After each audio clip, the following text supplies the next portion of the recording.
నమస్తే ఫ్రెండ్స్, మీ కలల భవిష్యత్తు ఇక మీ చేతుల్లోనే ఉంది.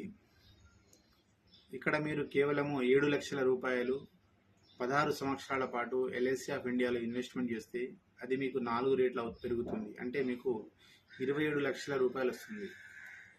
ఈ 7 లక్షల రూపాయలని మీరు ఫర్ మంత్లీ 3,645 రూపాయలు 16 సంవత్సరాల పాటు కట్టుకుంటే మీకు 27 lakhs రూపీస్ వస్తుంది. దీంతో మీ సొంత ఇంటి కళ నెరవేర్చుకోవచ్చు. లేకపోతే మీ రిటైర్మెంట్ ఒక మంచి చక్కని ప్లానింగ్ అవుతుంది. లేకపోతే మీ ఎడ్యుకేషన్, పిల్లల మ్యారేజ్కి వాటికైనా ఈ డబ్బులు అనేది మీకు పనికొస్తుంది. సో ఫ్రెండ్, ఎటుపోయిన డబ్బు అనేది ఏదో ఒక రూపంలో మీకు యూస్ఫుల్గానే ఉంటుంది. సో ఈ ప్లాన్ తోటి మీ డ్రీమ్ లైఫ్ని మీరు అచీవ్మెంట్ అవుతారు ఫ్రెండ్స్. సో మీకు ఈ ప్లాన్ కావాలంటే ఈ నెంబర్కి కాల్ చేయండి ఫ్రెండ్స్. ఒకసారి మనం డిస్కషన్ చేసిన తర్వాత ఈ ప్లాన్ గురించి చెప్పిన తర్వాత చేయండి. ఓకేనా? All the best.